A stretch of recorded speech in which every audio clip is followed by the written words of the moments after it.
Okay, you're joining us on the Yes Carpet. If you're on Twitter, hashtag Yes Carpet, and of course we are live with none other than the First Minister himself, Alex Salmond. Alex, welcome.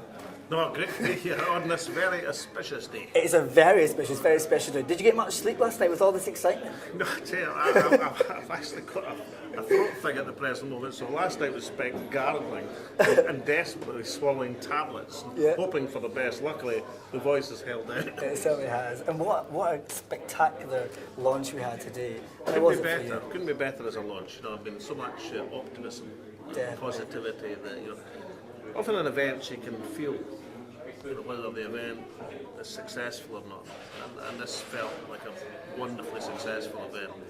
And of course that is one of the aspects of this campaign. I mean, we're going to win, and to win we have to keep it positive. I mean, an old campaign, a bunch of talking heads from Westminster, failed politicians, they have nothing to offer but negativity. To win this campaign, we've got to counterpoint that and offer a totally positive message about the potential. Not saying everything's going to be fantastic in independent Scotland, but say we've got the potential to make the country better. I think with everyone we've been speaking to today on the Yes Carpet, it's been very kind of strong feeling that today was a journey towards something that is going to be really special, like a blank book that we can almost write ourselves. Is that something that kind of you agree with, or? Yeah, I mean, it's a journey. I mean, we've got work to do. We've got people to convince. We've got a nation to mobilise. We've got 1 million folk to get to sign the Independent Scotland Declaration. That's a lot of folk. Yeah. And if we do that, then we'll win the referendum. And that's people sign that, they'll sign up for a self-evident truth. And that self-evident truth is the people best placed to run Scotland, the people to live in Scotland. That's so obvious. And if you sign that, then you'll vote yes. You'll vote and you'll vote yes. So that's the campaigning mechanism by which we mobilise the communities of Scotland. And making a start on that today was absolutely fantastic. Yeah, it really was. And the communities, you were talking about communities, very strong part of today's opening launch. How do you think communities will get behind the independence campaign? Well, I think there'll be a whole variety of ways. I mean, you mustn't... Street parties and Kayleys. You mustn't doubt human ingenuity. I think between the fundraising and getting folk to sign up to the declaration, between getting your friends and neighbours, the ambassadors, which I think is so important, that people... I mean, I thought today Tommy Brennan, you see, to me, he's what you look for in a community ambassador. He's somebody who's led a struggle, who's done great work in his own community, incidentally. That's the sort of person. I mean, these are the bricks and mortar of Scotland. These folk. These are the very essence of the nation.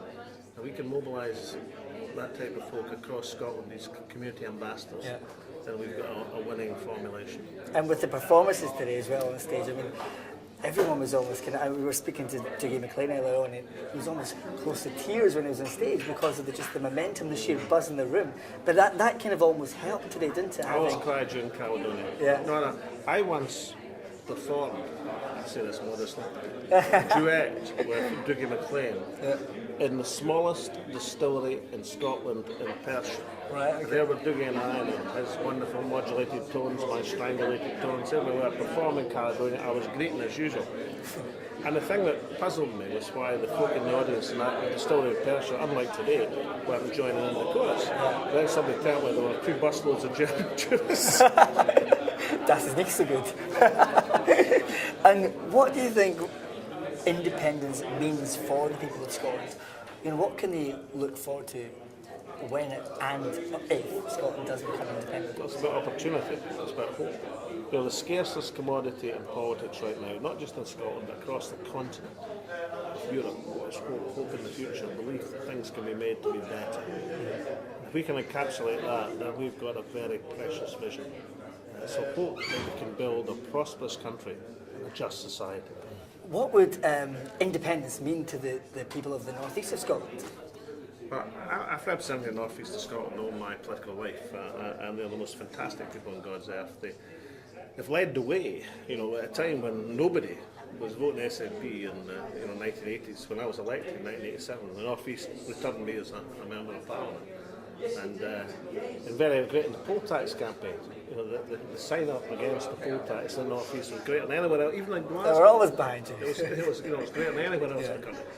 And I think the northeast will be one of the fulcrums of the independence campaign as well. The people who understand 2 things: that the resources of a country are what absolutely matters. The northeast is an area of great resources of land, of fish, of oil, of gas.